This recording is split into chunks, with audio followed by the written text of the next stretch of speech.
अस्सलाम वालेकुम। जिस तरीके से हम लोगों ने लास्ट टाइम पढ़ा था ना, प्लेंट के साथ हम लोगों ने एक फहरिस्त दस्तावेजात अटैच करनी होती है, और उसके अलावा हम लोगों ने अपना जो प्लेंटिफ होता है उसका फर्द पता देना होता है, और उसके अलावा हम लोगों ने एक फॉर्म 14 अटैच करना होता है, और उसके अलावा हम लोगों ने एक लिस्ट ऑफ लीगल रिप्रेजेंटेटिव्स देनी होती है। इसके अंदर रिटर्न स्टेटमेंट के साथ हम लोगों ने सेम वही चीजें अटैच करनी है, बस फर्क इतना है कि इसके अंदर हम लोगों ने 14 की जगह पे हम लोगों ने फॉर्म 15 जो है अपेंडिक्स सी का, उसको अटैच करना है। उसके अलावा जो फर्द पता है वो सेम उसी तरीके से ही देना है। और उसके अलावा जो होगा ना, क्या उसका नाम लेते हैं, फहरिस्त जितने भी डॉक्यूमेंट्स होंगे जो कि हम लोगों ने कोर्ट के अंदर पेश करने हैं, उन सब डॉक्यूमेंट्स जो कि हम लोग बतौर डिफेंडेंट उनके ऊपर रिलाई कर रहे हैं और कोर्ट में हम पेश करना चाह रहे हैं अपने क्लेम को या अपने ऑब्जेक्शन को सपोर्ट करने के लिए, या फिर कोई भी हमारे पास जितने भी डॉक्यूमेंट्स हैं ऐसे जो कि हमें सपोर्ट तो कर रहे हैं लेकिन वो हमारे पास नहीं है मौजूद, वो भी हम लोग इन्हसार करने के लिए अपनी मुतल्लिका लिस्ट के ऊपर लिख सकते हैं।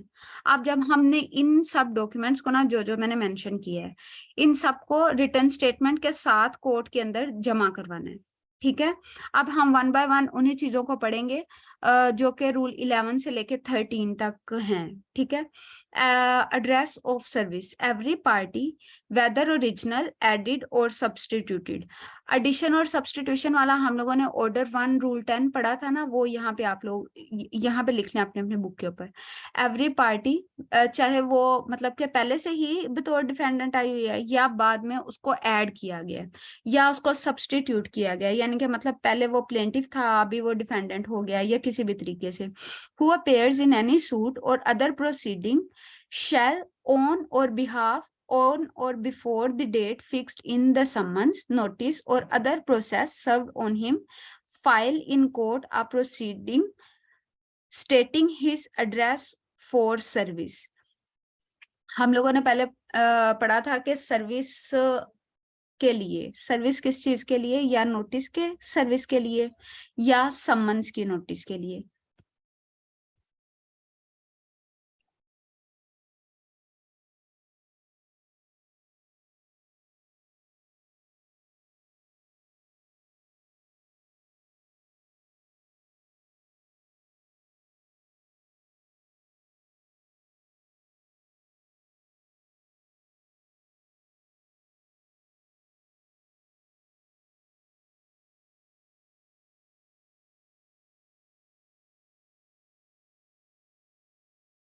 सॉरी वो, एक minute.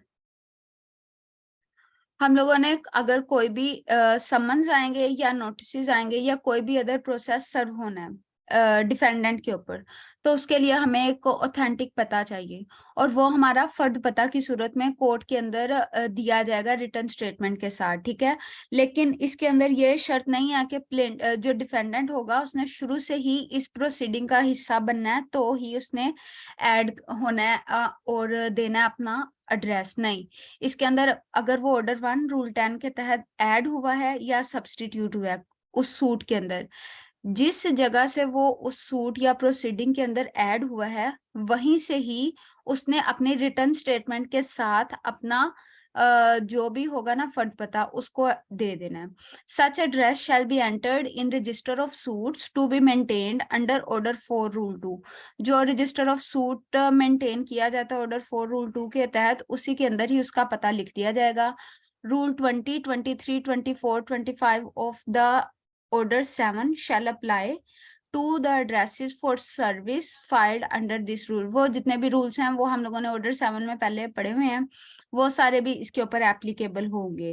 Consequences of failure to file address. अच्छा, यहाँ पे आप लोगों ने एक चीज याद रखनी है, अगर प्लेंटिफ होगा और उसने कोई चीज नहीं दी तो उसका कोई भी रेलिवेंट डॉक्यूमेंट वगैरह कोर्ट के अंदर नहीं दिया, उसका जो सूट होगा वो डिसमिस होगा। लेकिन जहां जहां पे डिफेंडेंट आएगा ना, वहां वहां पे उसका राइट स्ट्रक ऑफ हो जाएगा। अगर उसने रिटर्न स्टेटमेंट नहीं दी तो उसका right to file return statement जो है वो क्लोज हो जाएगा। लेकिन उसके अलावा जहां जहां पे भी उसका राइट होगा ना, वो उसका स्ट्रक ऑफ होगा। स्ट्रक ऑफ का ये मतलब है कि उसको ऐसा ही समझा जाएगा जैसे वो कोर्ट में आया ही नहीं है, ठीक है। Where a party fails to file an address for service as provided in preceding rule, the court may direct him to file such address, and if he fails to do so after giving him an opportunity to file the address, he shall be liable to have his defense, if any, struck out. इसको आप लोग highlight कर लें। and to be placed in the same position as if he had not defended, यानी कि उसकी यही हो जाएगी सिचुएशन के उसको जैसा कि वो कोर्ट में आया ही नहीं है और उसने आके खुद को डिफेंड ही नहीं किया गया। और ये आप लोग हमेशा के लिए याद रख लें, चाहे प्लेंटिफ जहां पे भी अपनी कोई भी गलती करता है उसका जो है डिसमिस हो जाता है क्लेम, और जो डिफेंडेंट होता है वो जहां पे भी गलती कर लेता है वहां पे उसका राइट जो है ना वो स्ट्रक ऑफ हो जाता है और उसको ऐसा समझा जाता है कि ये शख्स आया ही नहीं है कोर्ट में। द कोर्ट में पास N order under sub rule 1 suo motu और on application of any party, यानी कि अगर रिटर्न स्टेटमेंट साथ नहीं रिटर्न स्टेटमेंट के साथ फर्द पता नहीं लगा हुआ तो कोर्ट खुद भी कर सकता है उसको स्ट्रक ऑफ उसका राइट, और उसको कह सकता है अच्छा स्ट्रक ऑफ करने से पहले पहले ना कोर्ट ने उसको एक अपॉर्चुनिटी भी देनी है कि आप नेक्स्ट डेट ऑफ हियरिंग के ऊपर ना इसको फाइल करें फर्द पता को। अगर वो फिर भी नहीं करता तो इसका नेक्स्ट जो कंसिक्वेंस होगा ना वो स्ट्रक ऑफ करना होगा, डायरेक्ट इसके अंदर स्ट्रक ऑफ नहीं होता। या फिर हम लोग एक एप्लीकेशन बतौर प्लेंटिफ दे सकते हैं कि इस शख्स ने अपना जो फर्द पता है ना वो कोर्ट के अंदर जमा नहीं करवाया, लिहाजा इसका राइट जो है वो स्ट्रक ऑफ किया जाए। जब हम लोगों ने एक एप्लीकेशन देनी है तो उसका वो लोग जवाब वगैरह देंगे और अगर कोर्ट ने इसको एक्सेप्ट कर लेना है तो फिर उनको एक मौका दिया जाएगा और उसके बाद स्ट्रक ऑफ होगा, अदरवाइज डायरेक्ट स्ट्रक ऑफ नहीं होगा। List of legal representatives of defendant in every suit of the nature referred in rule 4 of order 22। अच्छा ये वाली जो चीज है ना है तो काफी इंपॉर्टेंट कि ऑर्डर 22 का रूल 4 और प्लेंट की हद में ऑर्डर 22 रूल 2, लेकिन अभी ये जनरल तौर पे ये हर जगह पे ऐसे ही एप्लीकेबल हो रहा है अमेंडमेंट्स आने के बाद कि इन चीजों को कंपलसरी कर दिया गया है। अब हम लोगों ने ऑर्डर 22 के अंदर जो कुछ लिखा हुआ है ना उसका इंतजार नहीं करना कि कब अगर कोई बंदा फोत होगा तो ही हम लोगों ने किसी भी शख्स की लीगल रिप्रेजेंटेटिव्स की कोर्ट में जाके लिस्ट जमा करवानी है, नहीं। अब जब भी किसी प्लेंटिफ ने जमा करवानी है तो उसने अपनी लिस्ट ऑफ लीगल रिप्रेजेंटेटिव सारी जमा साथ करवानी है, जितने भी उसके वारसान वगैरह होंगे उन सब की लिस्ट को साथ लगाना है ताकि उसका जो सूट है वो कंटिन्यू रहे। और जो डिफेंडेंट होगा उसने भी अपने रिटर्न स्टेटमेंट के साथ जो है अपने लीगल रिप्रेजेंटेटिव्स की लिस्ट साथ लगानी ही लगानी है, ठीक है। The return statement shall be accompanied by a statement giving the name and addresses of the person who in the event of death of defendant may be made a party as his legal representatives। और अगर कोई शख्स है वो फोत हो जाता है तो फिर उसने उस सूरत में वो वाले लोग जो भी लीगल रिप्रेजेंटेटिव्स होंगे उसके उनको पार्टी बना लिया जाएगा इसके अंदर। और ये कब देनी है, ये रिटर्न स्टेटमेंट जब फाइल करनी है उसके साथ ही ये हम लोगों ने अभी लीगल रिप्रेजेंटेटिव्स की देनी है list. The name and address of person who in event of death of defendant shall intimate such fact to the court, furnish the court with the name, particulars and addresses of the legal representative of defendant and make an application for the legal representatives to be made। अच्छा ये जो part B है ना इसका clause B sorry ये थोड़ी सी अभी मतलब के आउट ऑफ टाइम हो गई है क्योंकि हम लोगों ने पहले से ही कह दिया कि जब किसी भी शख्स ने रिटर्न स्टेटमेंट कोर्ट के अंदर जमा करवानी है उसके साथ लीगल रिप्रेजेंटेटिव्स की लिस्ट जमा करवानी है। अगर लीगल रिप्रेजेंटेटिव की लिस्ट जमा नहीं ना होगी तो यहाँ पे जो उसका राइट है वो डिफेंडेंट को एक अपॉर्चुनिटी दी जाएगी, अगर उसकी अपॉर्चुनिटी देने के बाद भी वो लोग नहीं जमा करवाते तो उसका राइट ही स्ट्रक ऑफ कर दिया जाएगा। तो लिहाजा ये जो है एक हिसाब की आउट ऑफ टाइम हो गया लेकिन हम लोग इसको फिर भी पढ़ेंगे क्योंकि ये अभी भी हमारे कोर्ट के अंदर इसका हिस्सा है, ठीक है। तो इसके अंदर ये है कि अगर कोई शख्स फोत हो जाता है तो उसकी जगह पे कोई भी दूसरा शख्स कोर्ट में जाएगा और वहां पे वो उन सब लोगों के जो भी उस शख्स के लीगल रिप्रेजेंटेटिव्स हैं उनके नाम भी देगा और एड्रेसेस भी देगा और उनको बताएगा कि ये सारे लोग इसके हैं घर वाले या लीगल रिप्रेजेंटेटिव्स हैं।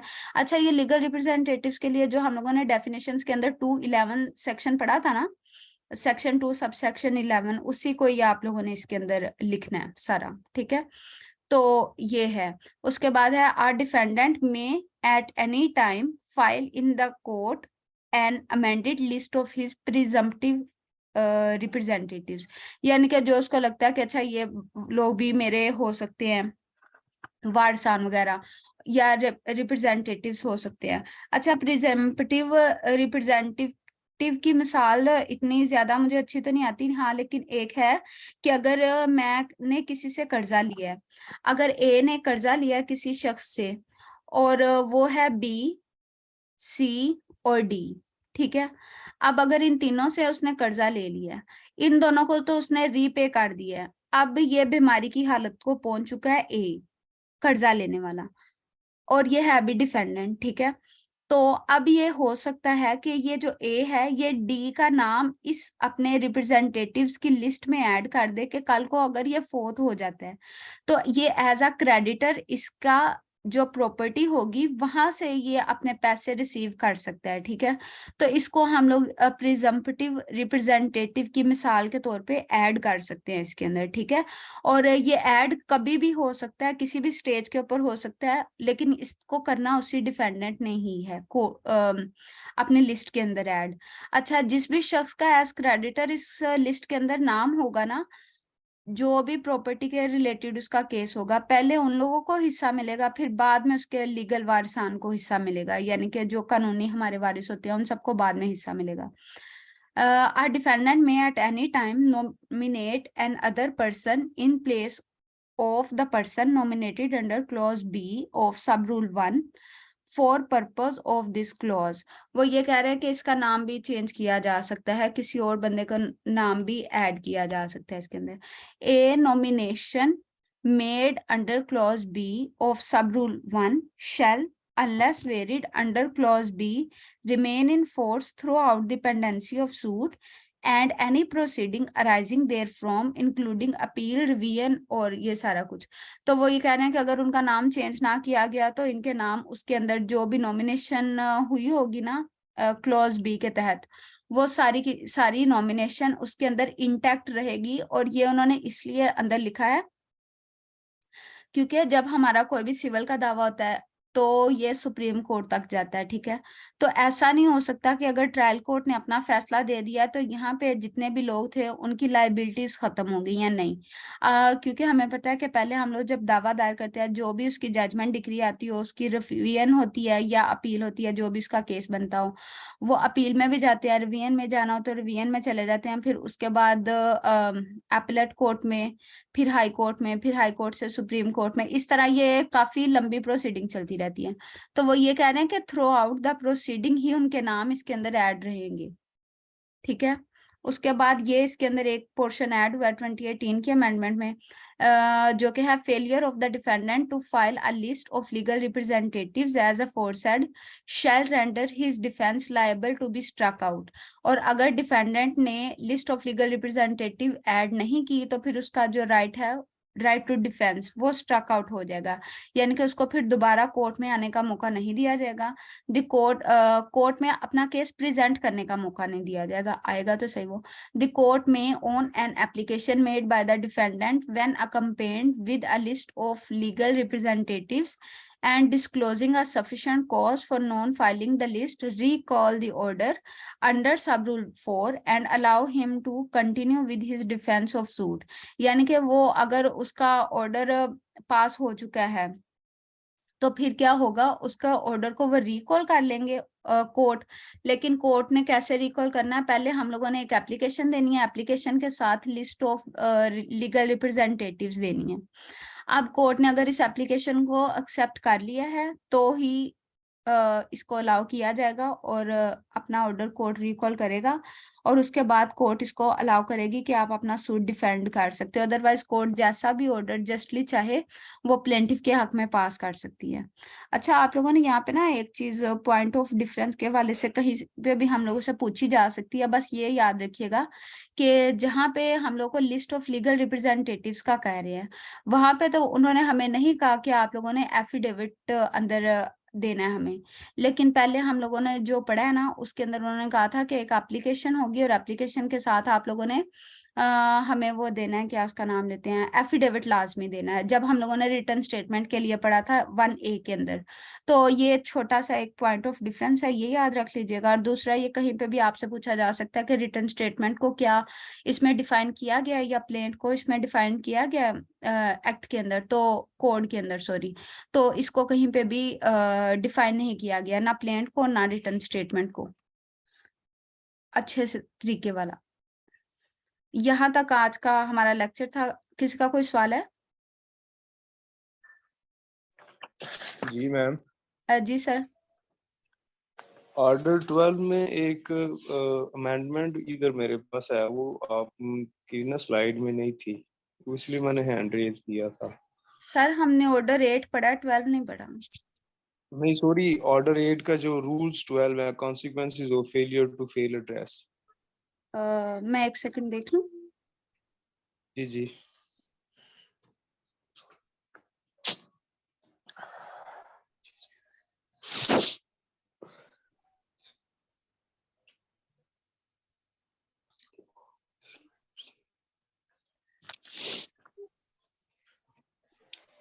नहीं सर, इसके अंदर तो कोई अमेंडमेंट नहीं है। आपके पास है तो आप प्लीज लाउडली पढ़ ले, हम देख लेते हैं। जी madam,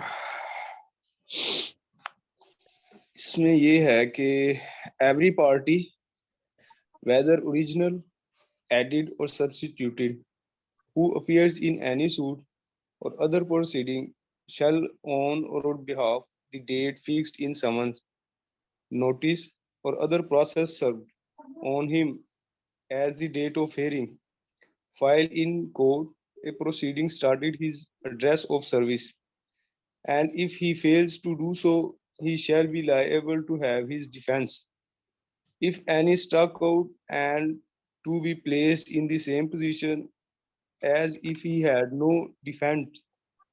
In this respect, the court may act suo motu or on the application of any party for an order of such effect, and the court may make such order as thinks just. साथ में rules 20, 22, 23, 24 and 25 of order 7 shall apply so far as may be to addresses for services fail filed to addresses for service filed under the proceeding rule. ये लाहौर की है, साथ में बलूचिस्तान की भी है, दूसरी भी है। अच्छा सर, यानी कि ये ये सुओ आपकी बुक मोटो के की ऊपर कोर्ट ना में। इसको काट दें 12 के नीचे से। ये ना जो रूल 11 है ना, उसके अंदर ये जी सब जी रूल 3 के तौर पे लिखा हुआ है, क्योंकि ये एड्रेसेस ऑफ सर्विस से रेलिवेंट है। ये अगर आप अभी जी स्क्रीन जी। शो हो रही है आपको मेरी? हाँ जी, आपकी स्क्रीन शो हो रही है। हाँ जी, ये देखें, ये जो रूल आपने पहले 2 पढ़े हैं ना, वो ये हैं, ठीक है। उसके बाद जी ये जो आपने 20, 23, 24 पढ़ा है, वो ये है। ये ऐसा हो जी। सकता है कि ये बुक वालों ने ना गलती से आगे पीछे कर दिया, क्योंकि ये मैं 1, 2, 3 यही तीनों को आपने पढ़ा है, लेकिन आपने पहले इसको पढ़ा है, फिर इसको पढ़ा है और फिर इसको पढ़ा है। हाँ जी, ऐसे ही मैम है। ये रूल 11 है। जी मिस। ये रूल 11 है ना सर जो पढ़ रहे हैं? नहीं, उनकी बुक पे वो कह रहे हैं कि ये अमेंडमेंट है और ये यहाँ की बजाय इसके नीचे आया हुआ है, यानी कि अरे मिस 12 प्रिंटिंग के हो अंदर गया होगा। तीसरा। हाँ जी, वही मैं कह रही हूँ, बुक्स के हाँ, अंदर थोड़ा बहुत ना मिस प्रिंटिंग हो जाती है। अदरवाइज ये जो मिस हिस्सा है यहाँ पे नहीं है, बल्कि यहाँ पे रूल्स 11 का पार्ट है।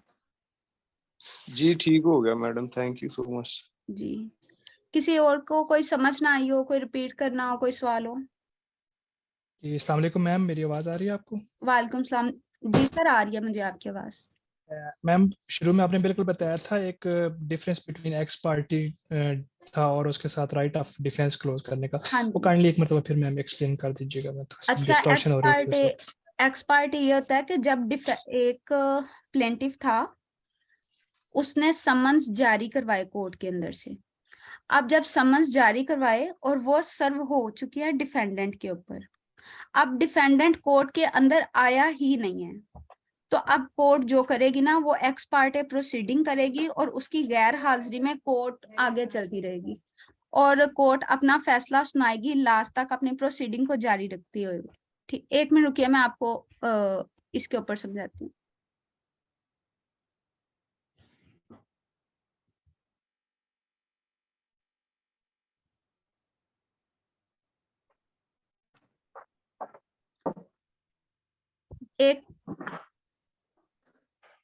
एक प्लेंटिफ है, उसने प्लेंट लाया कोर्ट के अंदर और समन्स जारी करवाए।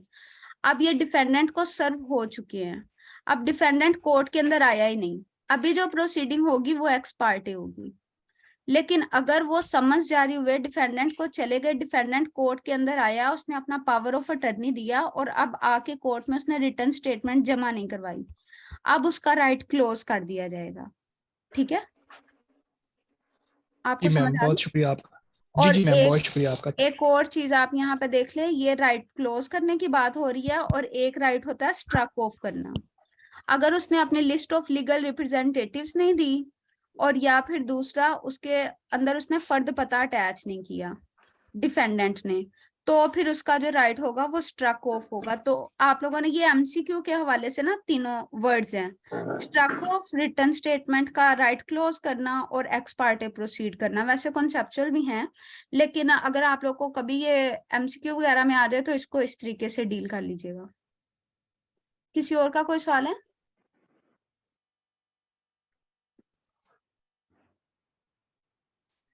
चलो ठीक है, फिर आप लोगों ने कल इसको पढ़ना है। ऑर्डर 6 और 7 को मैं दोबारा रिपीट कर रही हूँ, ऑर्डर 6 और 7 को आप लोगों ने कल पढ़ना है और उसको पढ़ने के बाद आप लोगों